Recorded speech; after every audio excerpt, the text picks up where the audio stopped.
História da Redenção, capítulo 15. O poder de Deus revelado.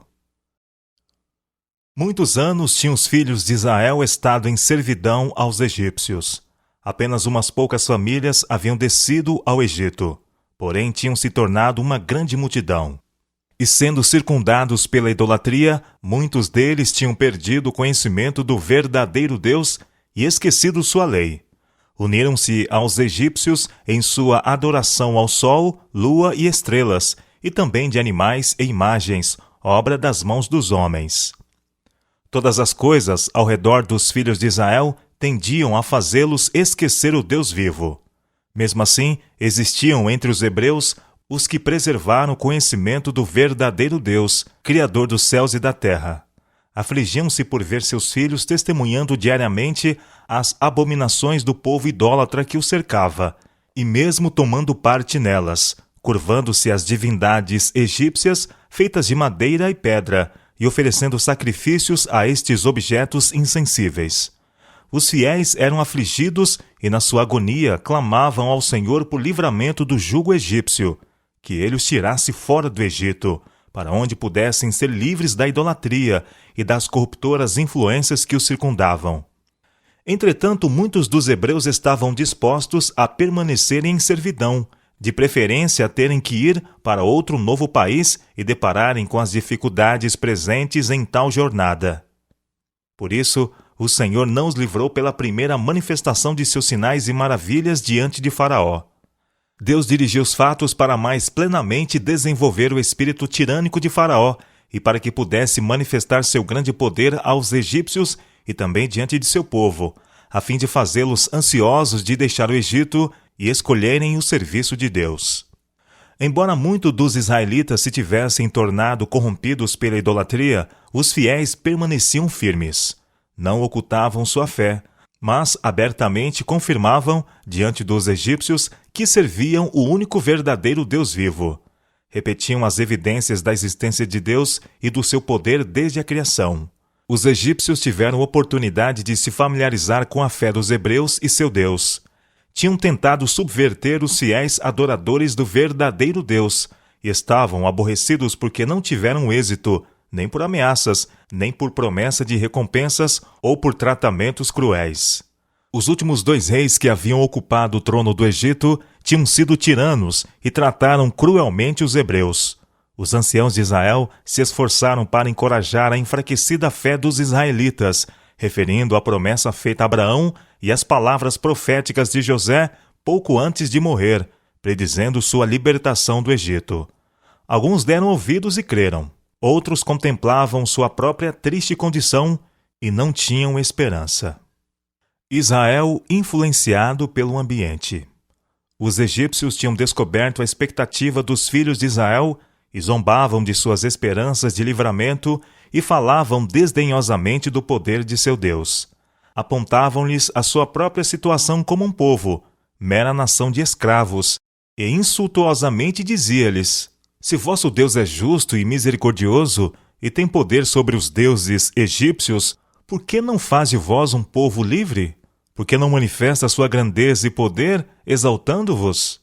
Os egípcios então chamavam a atenção dos israelitas para o seu próprio povo, que adorava deuses de sua própria escolha, os quais os israelitas denominavam falsos deuses. Exultavam ao dizer que seus deuses tinham nos prosperado, dando-lhes alimento, vestuário e grandes riquezas, e que seus deuses também tinham dado os israelitas nas suas mãos para servi-los, e que tinham poder para os oprimir e destruir, a fim de que não fossem um povo. Escarneciam da ideia de que os hebreus seriam libertos da escravidão. Faraó jactava-se de que gostaria de ver Deus livrá-los de suas mãos. Estas palavras destruíram a esperança de muitos dos filhos de Israel. Parecia-lhes que tudo era mesmo como o rei e seus conselheiros tinham dito.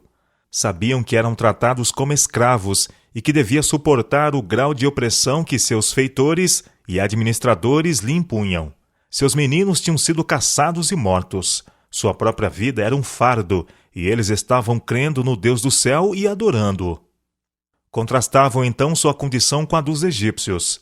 Estes não criam absolutamente num Deus vivo que tivesse poder para salvar ou destruir. Alguns deles adoravam ídolos, imagens de madeira e pedra, enquanto outros preferiam adorar o sol, a lua e as estrelas, e mesmo assim prosperavam e enriqueciam. E alguns dos hebreus raciocinavam que se Deus estivesse acima de todos os deuses, não os deixariam como escravos numa nação idólatra. Os fiéis servos de Deus entendiam que era por causa de sua infidelidade a Deus como um povo e sua disposição de misturar-se com outras nações, sendo assim levados à idolatria, que o Senhor permitiu que fossem ao Egito. Com firmeza declaravam a seus irmãos que Deus logo os tiraria do Egito e quebraria seu opressivo jugo. Chegara o tempo em que Deus deveria responder às orações de seu povo opresso e tirá-los do Egito com tão poderosas manifestações de seu poder que os egípcios seriam compelidos a reconhecer que o Deus dos hebreus, de quem zombavam, estava acima de todos os deuses. Iria agora puni-los por sua idolatria e sua arrogante jactância das mercês concedidas a eles por seus insensíveis deuses. Deus glorificaria seu próprio nome, para que outras nações ouvissem do seu poder e tremessem ante seus poderosos atos, e para que seu povo, testemunhando suas miraculosas obras, se volvesse inteiramente da sua idolatria para render-lhe adoração pura. No livramento de Israel do Egito, Deus claramente mostrou sua evidente misericórdia a seu povo diante de todos os egípcios. Deus achou conveniente executar seus juízos sobre Faraó, para que ele soubesse por amarga experiência, desde que doutra sorte não seria convencido, que seu poder era superior a todos os outros. A fim de que seu nome fosse notório através de toda a terra, daria prova exemplar e demonstrativa de seu divino poder e justiça a todas as nações. Era desígnio de Deus que estas exibições de poder fortificassem a fé de seu povo, para que sua posteridade adorasse firmemente somente aquele que tinha realizado misericordiosas maravilhas em seu favor. Moisés declarou a Faraó, depois que este exigiu que o povo fizesse tijolos sem palha, que Deus, a quem ele pretendia não conhecer, forçá-lo-ia a render-se a seus reclamos e reconhecer sua autoridade como supremo soberano. As pragas. O milagre da vara transformada numa serpente e do rio tornado em sangue não moveu o empedernido coração de Faraó, somente aumentou seu ódio dos israelitas. O trabalho dos mágicos levou a crer que esses milagres foram operados pela feitiçaria, mas teve abundante evidência de que este não era o caso quando foi removida a praga das rãs. Deus poderia ter feito que elas desaparecessem e voltassem ao pó num momento, mas assim não fez, para que depois de serem removidas, o rei e os egípcios não dissessem que isto era resultado de magia, semelhante ao trabalho dos mágicos. Elas morreram e foram então ajuntadas em montões, que podiam ser vistos diante deles e empestavam a atmosfera. Nisto o rei e todo o Egito tiveram uma prova que sua vã filosofia não podia refutar de que esta obra não era magia, mas um juízo do Deus do céu. Os mágicos não puderam produzir piolhos. O Senhor não podia tolerar sequer que parecesse aos olhos deles ou dos egípcios que eles poderiam reproduzir a praga dos piolhos. Ele desejava remover de Faraó toda desculpa para a incredulidade. Forçou os próprios magos a dizer: "Isto é o dedo de Deus." Depois veio a praga dos enxames de moscas. Estas não eram como as inofensivas moscas que nos importunam em algumas épocas do ano, mas as moscas que vieram sobre o Egito eram grandes e venenosas. Sua picada era extremamente dolorosa para os homens e animais. Deus separou seu povo dos egípcios e não permitiu uma mosca sequer em todos os seus limites. O Senhor enviou então a praga da peste no gado e, ao mesmo tempo, preservou o gado dos hebreus para que não morresse um sequer. Em seguida veio a praga das úlceras sobre os homens e animais, e nem os magos puderam proteger-se dela. Então o Senhor enviou sobre o Egito a praga da saraiva misturada com fogo, com relâmpagos e trovões. A época de cada praga foi dada por antecipação, para que ninguém pudesse dizer ter acontecido por acaso. O Senhor demonstrou aos egípcios que a terra inteira estava sob o comando do Deus dos hebreus, que o trovão, a saraiva e a tempestade obedeciam à sua voz. Faraó, o orgulhoso rei que uma vez perguntara: "Quem é o Senhor, para que lhe ouça eu a voz?" Humilhou-se e disse: "Esta vez pequei. O Senhor é justo, porém eu e o meu povo somos ímpios." Suplicou a Moisés que fosse seu intercessor com Deus, para que os terríveis trovões e relâmpagos cessassem. Depois o Senhor mandou a terrível praga dos gafanhotos. O rei preferiu receber os flagelos a submeter-se a Deus. Sem remorso, via seu reino inteiro sob o milagre desses tremendos juízos. O Senhor então enviou trevas sobre o Egito. Não somente estava o povo despojado de luz, mas a atmosfera era muito opressiva, de maneira que a respiração era difícil. Entre mentes, os hebreus tinham uma atmosfera pura e luz em suas habitações. Mais uma praga terrível Deus trouxe sobre o Egito, mais severa do que qualquer das anteriores. Foi o rei e os sacerdotes idólatras que se opuseram até o fim ao pedido de Moisés. O povo desejava que fosse permitido aos hebreus deixar o Egito. Moisés relatou a Faraó e ao povo do Egito e também aos israelitas a natureza e efeito da última praga. Nessa noite, tão terrível e tão gloriosa para o povo de Deus, foi instituída a solene ordenança da Páscoa.